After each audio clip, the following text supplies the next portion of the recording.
سلام عليكم. هل الزواج التاني يجرح مشاعر الزوجة الأولى؟ الإجابة قطعا أيوة. والدليل آه المشاكل والغيرة اللي كانت بين أمهات المؤمنين اللي ثابتة في كتب السيرة، وأنا هذكر أمثلة بسيطة على الموضوع ده، وبعدين هتكلم على إحنا النساء في العصر الحالي يعني إزاي نتعامل مع هذا الأمر.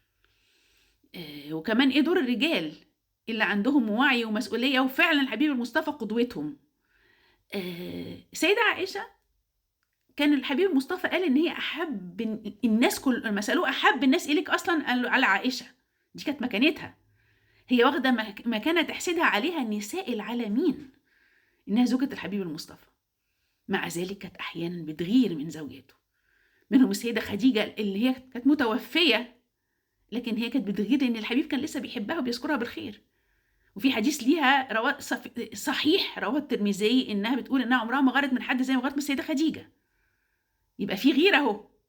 في واقعه تانية وقعت لما احد زوجات الرسول جابت اكل في بيت السيده عائشه، فالسيده عائشه بكل غضب رمت الاكل، والحبيب المصطفى بكل لطف وتفهم عملت كده قدام الصحابه، بدل ما يزعق لها او يخاف على صورته قدام الناس تعاطف معاها وقال لهم بكل رفق: غارت امكم.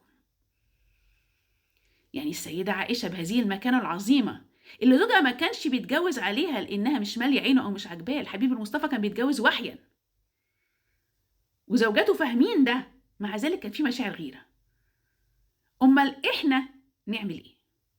اللي طبعا أي واحدة دلوقتي متزوجة زوجها مش هيكون بأخلاق الرسول أبدا، ولو هيتزوج عليها هو ممكن أسبابه في الزواج ما تكونش مقنعة عليها، أو أول إحساس الزوجة بتحسه هو إنه إن هي مش مالية عينه. يمكن الإحساس ده بالذات ما كانش عند زوجات الرسول عليه الصلاة والسلام لأنه كان بيتزوج وحيا.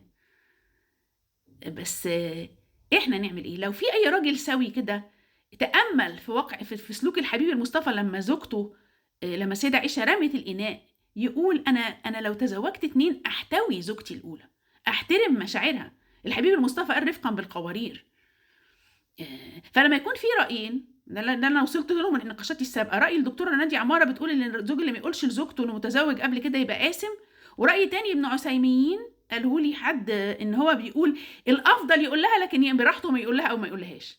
طب ما انتوا التيار السلفي بتحبوا تاخدوا بالراي المتشدد والاحوط، مش اكرم لك تكون صادق وتقول لها؟ الموضوع بيجرح مشاعرها من غير حاجه، ما بالك لو عرفت بعد كده واتصدمت؟ ده ملوش اي اعتبار عندك؟